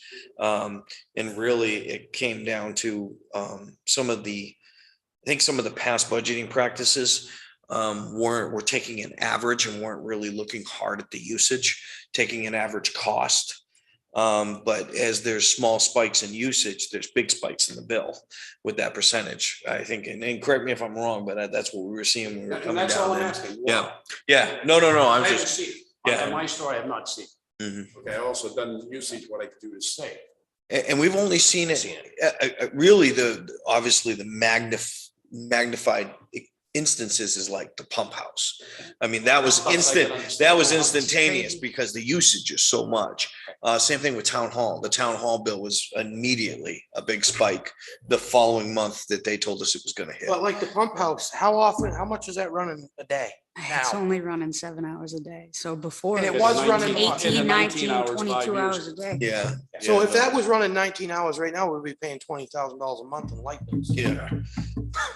But the other thing that we didn't see it in is like when you talk about the streetlights. Hmm. We didn't see really any increase there because again, there were minimal. I don't know, the usage per light, I guess the way they calculated it wasn't a big spike. And the other ones you see in here, I mean, there's small ones like the bandstand and there's stuff like that. Right, yeah. So, And that's what I'm asking. yeah, This is and why, because I have not seen, and I have to be honest, I've only been running a $400 month bill at my store. 450 on average, it only went to 500 for the same amount of kilowatts. My house, same thing. geez, mine's 500. $73 a month. Went That's from, all I run. went from And I was hundred and only seventy-five running dollars a month to 65. Yeah, my went went from from one about seventy-five to 320 to 400. 554. Yeah, your guys My is house. 470, Yeah, 480. my apartment house, the same thing. It's only gone up 57%. It started for us in August.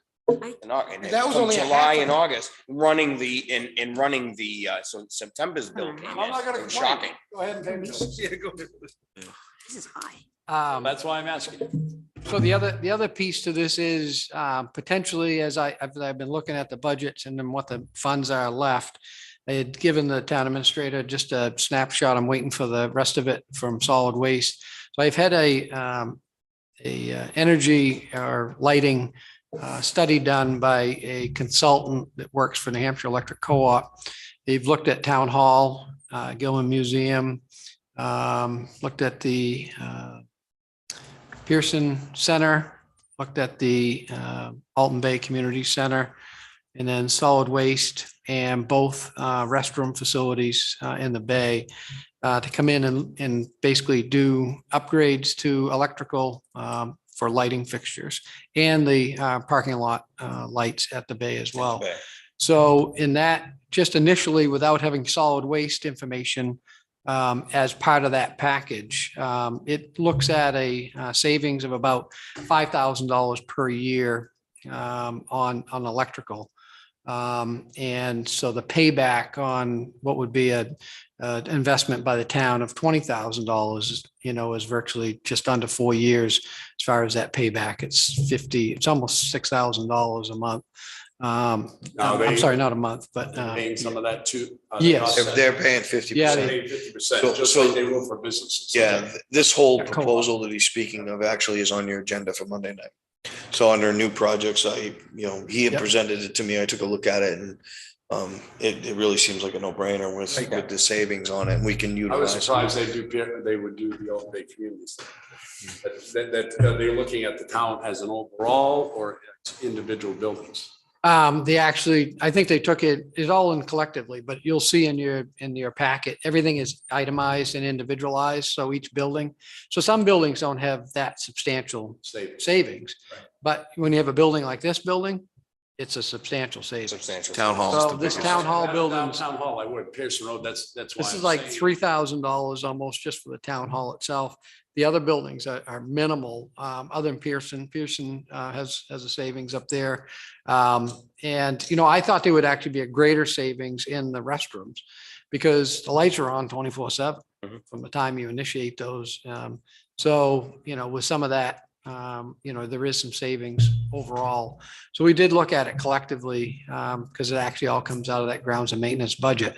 As it stands right now, and I did some quick calculations for this year, I believe that budget itself should be able to sustain that cost. Town administrator and I talked about it. He felt, even when he looked at it initially, that we would have that within our surplus funds to be able to take care of that. But, overall, looking down the road, that should help start, that should take a little bit of the sting out of some of these electrical costs that we're hitting by going with these initiatives. He was looking at solid waste for a couple different points, because some of those big electric motors that are up there, as to whether or not there was any ability to either modify or change them into new technology that may help reduce costs up there, because we use, fair amount of electricity up there for that purpose of running the big compactors. So Right. looking at that. So I just wanted to throw that out as No, I'm glad you did. another Thank you. initiative that we're trying. Is there any advantage to the town looking into solar at all, as far as like the buildings and stuff? And I'm not a big solar guy, but if we can save money, I don't, is there any advantage to that at all? The big things that I've been hit with, as far as, I've had some solar reps contact Yep. us, and again, a lot of them are focusing on those landfill caps, setting up, basically what they do is they'll set up a municipal grid. And they have lowered it. The threshold usage, when I first talked to them, was you needed to use a million kilowatts a year combined Right. townwide. And we calculated everything and we were at like 495,000. So we were half. Then he called me back and said they changed the regulations and work on it. But the original sales pitch was, we've identified a piece of property in Alton. We've done this, we've done that. And then I get the guy on the phone. He acts like he knows nothing about Alton. He's like, so what about your sewage treatment plan? I'm like, we don't have a sewage treatment plan. So obviously they didn't have a piece of property.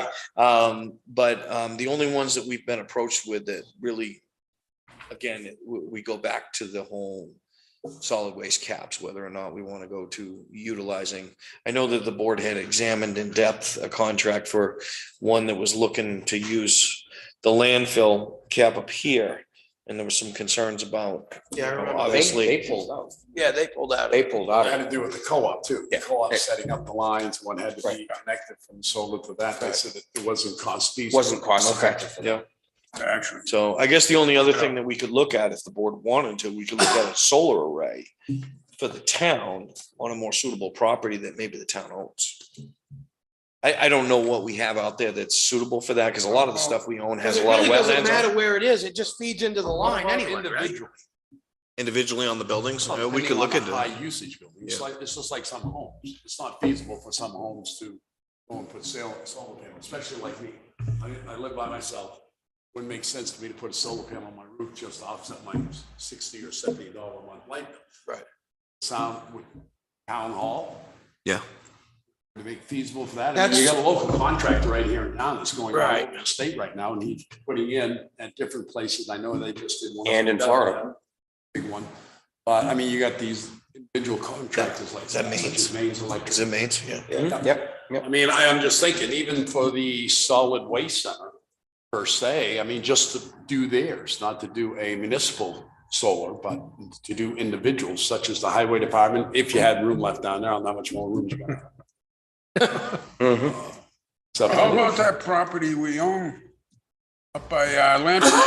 Yeah, the 60 acres. Really, what that comes down to when they start looking at the arrays is there three-phase power at the street?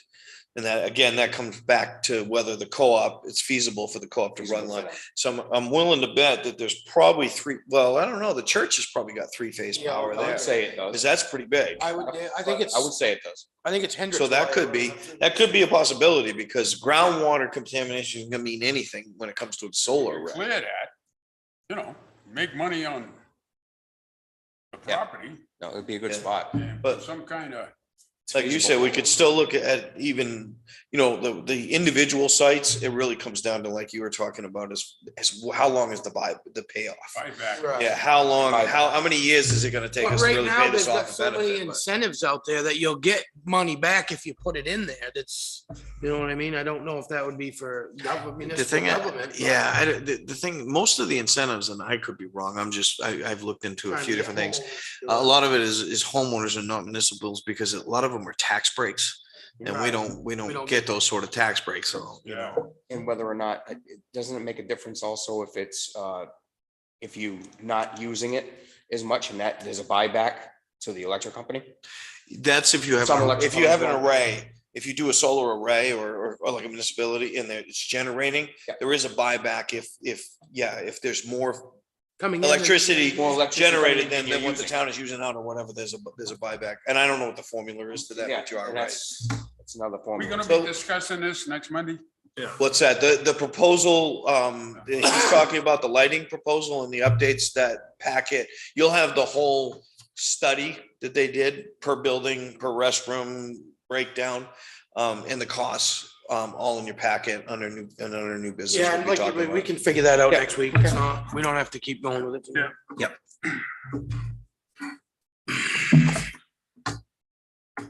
Any other, you will notice in the cemetery budget, I've shifted some of those costs, started to do that, and I think further discussion with the board moving forward, looking at fees and, some of the things that you've asked me to do some research on and bring back to you. At least initially, about 50% of the cemetery budget will be actually offset now, or now used, coming out of the Metro Care fund in order to that budget as well. So and I've itemized out where those areas would be, just so that the board is prepared that, when we come forward to ask for those transfers and or withdrawals, since you're the trustees of those funds, and I've called those out. Laura provided me with the 5,000 expendable numbers out of those expense lines that eventually will have to be, I guess, accumulated or put together and then officially voted and authorized. So these call them out in here. So hopefully, you understand as to what things would be in there. They've all been highlighted. Cemetery account. I think there's additional funds that we will be able to look at moving forward, but I think it's best that we have a conversation beforehand about the fees and how things are good, how I look at things offsetting. There is a second expendable trust fund that the cemetery operates. I talked with Jim Anderson about that a little bit more in detail. He had talked initially with Dave here, head of the trustee of trust funds there. The fees in which, so when people do burials and interments and those things, those fees go into that account. And that account really we have not really tapped that or utilized that. So that is an avenue that could be used to offset some of the other expenses within that operating budget. Because basically those fees pay for the staff to do the services. What are you looking around $9,985? Is that what you're doing? Yeah, That's I what, believe It's on that the last that's page, what it's on the last last page. page there, it should have that amount in there. That would be that All the different transfer. line items you're putting into that one line. That's right. Yeah, 99.85. And I guess that would be very similar to what you folks probably handle as far as like doing the revenue or the recycling revenue account there. Because monies do get expended out of there to pay for some of the expenses for that, but you get the revenue back in. So it's kind of like that revolving account up there would be. And from what I understand, and I haven't actually talked to Dave myself, just to make sure that, we're still okay with doing it that way. But talking to Laura, she seemed to feel that it was appropriate. Yeah, in the conversations I had with Dave and Laura, we established an expense account for the perpetual care. She'll charge it to the expense account, and then at the end of the year, when we transfer money from the trust and the CRFs, she'll submit the justifications and the invoices from that expense line to the trustees of the trust funds to do that. That's all I have, Mr. Chairman. Yeah, that's all I have as well. Same here. You guys did a good job. All right, I'll entertain a motion. How do you want to do it? For the total DPW? Yeah, I mean, well, I Well, think we have to do each one individually, but we'll have to, we'll just go, we'll start with highway. And do you want to do it that way or the DPW budget? I think we have to do it individually. I think we have to do each one individually. I don't think we can do it as a whole. Because you're gonna list them all Yeah, down. there's you're gonna- different lines. yeah. All right, so We could, if you want, I wish we move could- we approve the highway budget at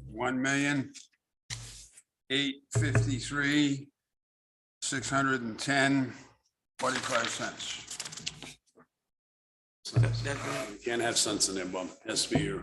Oh, that's what we got here. I don't have that. Yeah, it's probably on Bob's looking at the I'm spreadsheet. looking at this spreadsheet. Okay, I got 1,884,133. 1,134,133. go to the cover sheet, Bob, on the very first, right after the tab. Yep. Oh, the other direction. Oh, I'm in solid. Well, I'll do solid waste. How's that? All right, I'll make a motion to approve the highway department's budget of $1,884,153. second. All those in favor? All right, Aye. All right, next is cemetery. Can we get a motion for the I cemetery? make a motion that we approve the operating budget for the cemetery for 2023 for $9,515. Second. Oh, sorry. All those in favor? Aye. all right. And grounds and maintenance.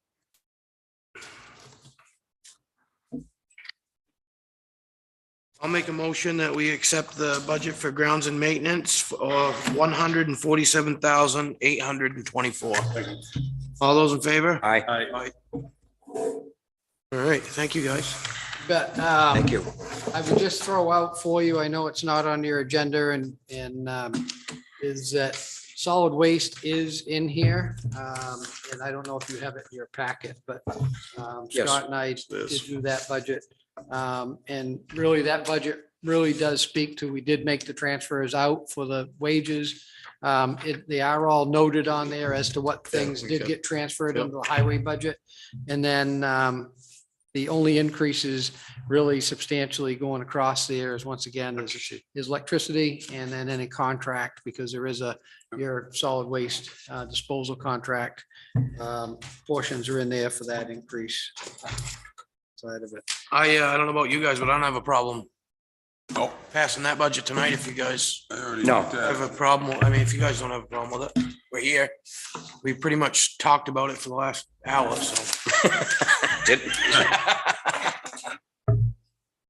So I mean, as long as nobody has any objections, I think we're, Go ahead, Bob. Okay, I move we accept the solid waste. 369,130. Second. Made no sense. all those in favor? Aye. Aye. All right. Thank you.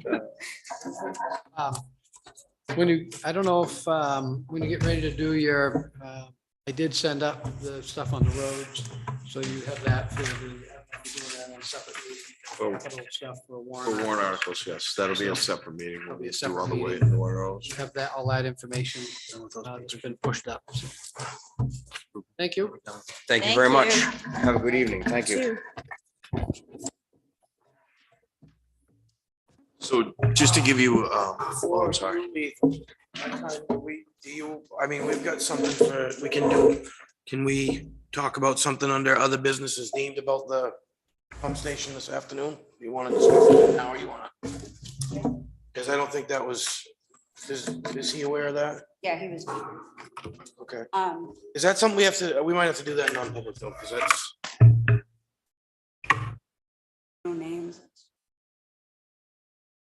That's fine. There's no names and no personnel involved. No, we It's had not like a legal issue or. You guys mind if we, because it's something that we need to address. It was- no, it's just, so today we had the generator, company come out to service and do the preventative maintenance. There was a miscommunication as to where they were supposed to go from my clerk to, the, technician. He went to Levy Park today, and even though he knew that he was going to be meeting someone to let him in the gate at Jones, he took it upon himself to go into Levy Park with a screwdriver without anybody there. I did get his phone number and gave him a call, and also called his manager to explain the severity of doing something like that. It's my license. So if Levy Park were running and someone were to go in there, I had no recollection of that at all, because there is no generator at that pump station. All it takes is somebody walking in, turning up a caustic pump and leaving, and burning a lot of the folks in the town. I take it very seriously. So there was an exchange between me and him. And I also called his manager, made Scott aware. And then he went to the highway department and complained about me and said 2 broads were trying to get him arrested. So I want you folks to know, just because this is someone we have a contract with, and the inappropriateness of going into some place that is physically locked with a screwdriver. And then when he was confronted about it by one of my operators, how he got in there, he said he had his ways. And he's like, and Amelia was like, no, really, there's signs everywhere. How did you get in there? And he said he used a screwdriver. When you don't do this every day, it's not a big deal. But to me, if something happened and I touch base with 3 of my operators and they didn't do something, that ultimately falls down on me. And people do go to prison for things like that. So I took it very seriously and did call his company, but I would like to have the ability to write a letter to the company and not allow him to work on our equipment anymore. Can I just ask one question? Can I ask why one of your workers didn't meet the technician and personally have him follow the place? Yes, so what happened was, I did not know the generator people were coming today. Okay, then that's fine. So he went to the office, Penny called me, and I said, well, I'm off today. I'll get a hold of Amelia and have him meet him at Jones. Penny sent him to Levy. Amelia was at Jones waiting. Yeah, so it was a huge miscommunication. Not said. So you would like to send a letter? I would like to be able to send a letter about, about what happened and that. Couldn't we, maybe if they go to, even though you didn't know they were coming, where they're at the office, wouldn't it have been better though, just to say, Millie, come to the office, pick up the technician, then go? We don't, Escort. So how it's been in the past, I get an email from Kelly and they're going around and we leave the gate open because the generator is outside. There's no need to go I in. understand that, but where you're saying you protect that license of yours that much. I wasn't even here. Well, I understand- It was my day off. I understand that, but maybe protocol should be, go to the office, they wait for one of the workers there, and the worker escorts them to the place. But regardless of even that, he's got no right prying into one Oh, of my no, buildings. what he did was breaking and entering. I Yeah, she was understand to meet him at the gate at Jones where the generator is to There was unlock it. and bring miscommunication. He him went in. to another one. All I'm saying is maybe on that, of something that nature now, maybe that might be a policy change in your department. They meet at the office and then you escort them to the right place, and there's never a mix up. I think what the problem is it's beyond that. He went there, instead of leaving, going back and saying, I can't get in there, it's locked. He took it upon himself to break in. No. That's where the mistake and I is. agree with you on that, but I'm also saying in the future, maybe it should be a policy change. You're saying, we'll escort you to. Generally, in the past, they've never come to my office. Most people don't even know where we are. It's always been Kelly sends out an email and we leave the gate open for them to do that. We've never actually physically gone to meet them in the past. Because the gates are there, they need a key. So generally, we would meet them. And the at problem gate with the and whole thing unlock is them. you can go down there and clearly see that there's not a generator there. I understand. Right. I didn't Right. know they were coming today. Yeah, I didn't. They were down there, because I met them outside. Why'd he break in? And there, That's it. there it That's is. purpose. Why did he break Why did he break in? And that's the issue. Yes, It was a miscommunication, but the issue is he went beyond. Right. I'm not saying anything about the employee. All I'm saying is, in the future, maybe a policy changes, you escort them. I was aware, Becky was aware that the generator people were coming to do their service today. And in the past, they've done just, what Courtney mentioned, is that Kelly would make arrangements and would get that unlocked one way or the other, whether it be through the water department, or through the grounds and maintenance department, so that they could access Jones to go to the generator in the past. And Becky was under the assumption that that was going to Already take being done. place, just as it has in the past. And or they would come and make the request to say, hey, I can't get in there. Or Right. whatever it may be. They were already here once this year and they do it twice a year. This must be, I'm guessing it must be a new person who's never come here before. That situation there. But clearly, the employee was at the wrong. We should send a letter. They should be put on notice. I agree. That way, that individual is not welcome to come back here to do work because of the conduct, and the company, can be at risk of having the contract violated or revoked. That way, if in fact, it's pretty important that we protect those. Yeah. Do it. I think sending a letter is appropriate. And you don't just drive down there and look at the building and go, well, I don't have a key. There's nobody here. Hell with it. I'm just going to break the door in. Right. But That's- that's the problem of not going with someone and escorting them there to a vital situation, a vital maintenance piece of the town of all. Because even though we leave the gate open, which I think that's wrong anyways, because there's a reason we secure it, is that you never know who they're going to send.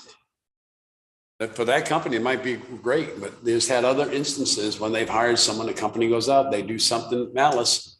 And where are we then? That's why I still say they should meet at your office, you escort them there. It's such a vital piece of the operation of this town.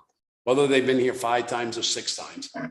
We have the crew members now, we have the manpower, meet them there, escort them. You let them in and you close it up behind them. And maybe that will be part of our letter to them, aware that employee is not allowed to come here and service anything in the town based upon the conduct. And in order for the company to continue correct with the town, then they'll be escorted. We'll provide a staff member to escort them to different locations. So, they come to town hall, they go to the police department, they go to the highway department, are at the Jones. I'm trying to think, they go to Pearson, well, I believe is again. Yep. Emergency shelter area, and then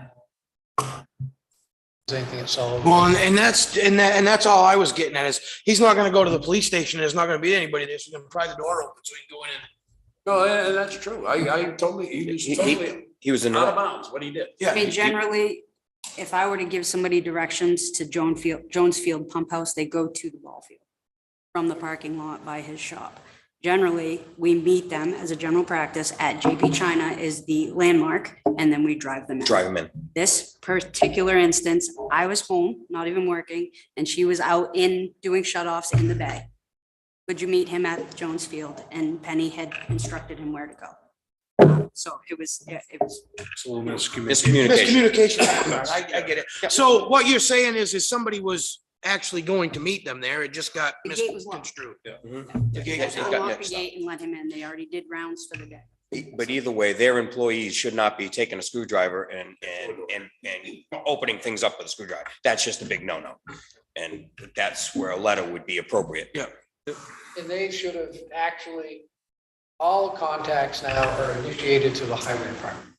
So the highway department was in contact with the contract company and coordinated all of this. So if any employee of that group had a question, they really should have come to the highway department. Yeah. Versus, and then we would have got somebody dispatching, just like Courtney had talked about what happened on her end over there anyways. I was made aware of it. I did not say, let's go open things up and leave them unlocked and that kind of stuff there. Or would I ask somebody to do so without permission? water side. I'm not as concerned about on the grounds maintenance side, not that anybody going into the Jones Field at all, but it's a section of the watershed. Before we sent letters, and that would be a little bit strong in nature, certainly we want to have that, you not being aware of that, and then have to come back to you and say, who the heck is this person? Have us basically get into a conversation that says, sorry, well done. Thank you. Do it. Yep. Thank you. Take care. So the only other thing I had for you guys was just to let you know, with the budgets going forward, the goal is, so on Monday night's agenda is the remaining budgets. So we are supposed to have, the last thing we were waiting for was the property liability numbers and changes. They're due to be out by Primex by Monday during the day in the morning. So we should have those final numbers in place, everything else on the budget, on the agenda, the final numbers or the final. So my goal is for Monday night, barring any concerns or anything like that, if we get through those budgets, I will have, police is the big one. Planning, HHW, cycling. Oh, yeah, yeah. Yes. I do. Yeah. So it's not going to be, it's not a real long list. This one was a lot longer. We ended up putting more on this because it was light compared to what the agenda on Monday was going to be. So I tried to even it out, and, but the goal is, the budget committee has not met yet, but they have scheduled or put out a meeting for the 27th now. The 27th is going to be their next meeting. So my hope is for us to have everything done on the board side of things and go right into the budget committee. Okay. Strong with, if possible, get through either the whole thing or at least a good portion of it with the budget committee. Then you're saying Monday, the 17th. Monday, the 17th for you guys. Yep. And I will have that night too, barring, basically barring any changes made that night. Which we could adjust, but what I'll have is that spreadsheet for you that shows all of them, all the budgets down, the percentage increases, where the bottom line is. So you have a clear, I know you know what the whole picture looks like. This year To we some have to degree. show what everything's going to impact the tax rate. this Right, year. the warrant articles have to have a tax rate impact on. I think, and I don't know what you guys think, but so we don't get caught sitting up there going, I don't know. Maybe on those we can have what's in like the capital reserves, the money that's left over, you know what I mean? Because a lot of people, when we were explaining them last year, they were happy when we were to say like, there's this much left in that. I'm gonna, There was some last year that didn't have it though, so that we didn't have. what my thought was this year, based on some suggestions, and maybe the board can tell me whether they like the idea or not, but based on some suggestions, was actually going to pick a solid date that we put on the warrant article and actually put the current balance of the CRF or whatnot that we're putting in right on the warrant as of, say, January 15th. As of January 15th, 157,000 as of January 15th, 2022. Because I think that was Something the like that. cover. So then that way, Yeah. we're all looking, what we ran into in the past, like you said, we had printouts. But the problem is if there's been so many printouts put out, various dates leading up to it, what we ran into, I know last deliberative, which was my first direct involvement other than being in the audience, there was some people that had printouts that had the different numbers than what the board had in their binder. Yes, Right, and to alleviate that, I just want to put it on the warrant so everybody's got the same thing. Same. Blow them up a little too. Sure. Well, I mean, when you're sitting there trying to look I at a agree. little line like that, going I across the agree. whole spreadsheet, it's a pain in the ass. You're trying to. And I have to say, thank you for the highway department for redoing those. I Yes. Appreciate that. Yes. They didn't get much bigger. We were worried they weren't. No, they get much bigger. They had some. But that's all. I just wanted to give you a sort of a rundown as to where I was trying to go with this and as far as timeline's concerned.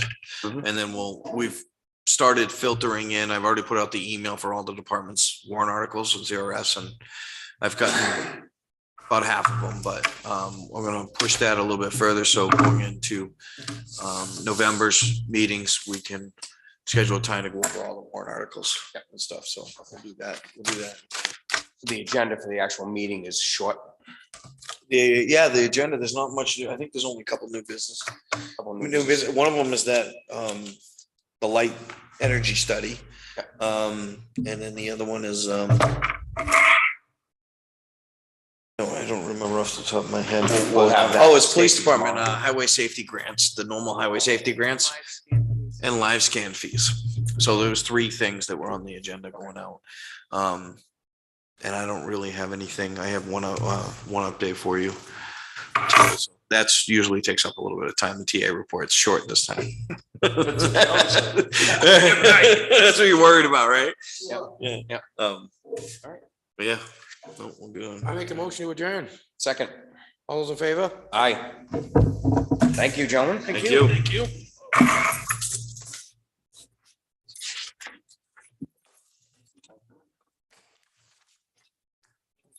Andrew. First time I borrowed one. I had to borrow one too.